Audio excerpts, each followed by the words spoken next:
During gameplay, the pro should not be thinking about the mouse at all. The mouse should just work. Everything that the pro does with regard to the mouse should be prior to the match. When it comes to mice, I switch constantly, and I can tell you right now firsthand that you can tell when a mouse is good. As soon as I put my hand on it, it feels like a mouse that I've used before or a mouse that I've used actively, and it felt very comfortable right away. When I first had the Pro Wireless mouse in my hand, I didn't feel any resistance at all, and it was really light, so I was feeling like I can do whatever I want with the mouse. The weight of the mouse is an incredibly important factor for all gamers.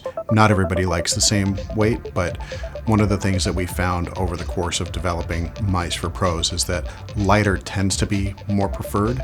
Prior to using the Pro Wireless mouse, I've generally used heavier mice, and I think that had a tendency of overactivating my shoulders in traps, makes my shoulders and wrists exhaust a lot quicker than I would like them to playing the game. Even a 10-gram difference in the weight of the mouse that you're moving can make a difference in terms of fatigue at the end of the day. So to reduce the weight of the mouse, we push the limit in all engineering disciplines. Through extensive UX testing and feedback from the pros, we removed any features they didn't want, and we improved upon and reduced the weight of all the features they did want. But the best thing is that it doesn't have anything I don't like. It has what I want, nothing else and nothing more. So this was the big challenge here, was to make it stiff and strong enough out of 1mm wall thickness, while also making sure that it can pass the drop test. When we started working on our actual shape, we quickly realised that the endoskeleton was the most suitable architecture. This is because the endoskeleton brings everything inside closer together, and we worked very closely with the electrical engineers to make sure that every part of the circuit board had a function. It's starting with the number of components we put on the printed circuit board, because the less components you have, the lighter the mouse is. This meant in the later stages we were actually literally just cutting away parts of the printed circuit board.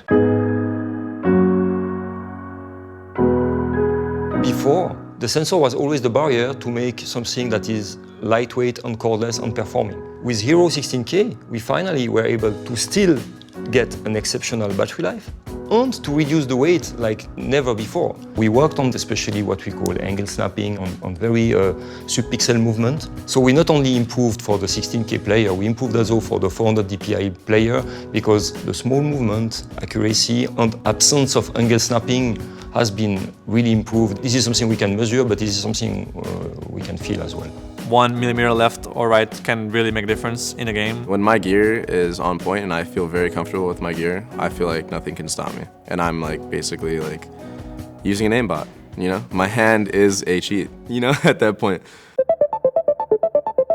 Lightspeed Wireless is a technology that's exclusive to Logitech G, and it's fundamentally changed the way that people feel about wireless, particularly in pro gaming. I definitely think wireless helps you improve your games because of how the wires sometimes get tangled and gets in the way of your aiming. With Lightspeed, we raised the bar to the highest level in terms of performance, reporting at 1 millisecond in a very accurate way. You have esports athletes at the very highest levels in the most demanding esports, winning tournaments using Lightspeed wireless gaming mice. As soon as I switched to wireless, that was just a whole new world. Everything was so seamless, and there's no distraction, there's no, oh, this feels a little off, or I need to adjust this. It's just, once it's right, it's right. I don't have to adjust anything, and I can just put my absolute focus on the game. G Pro is where it's at. The shape is just better. I think these are amazing. My first thought when I had my hand on the mouse is when can I get it to my home so I can play with it?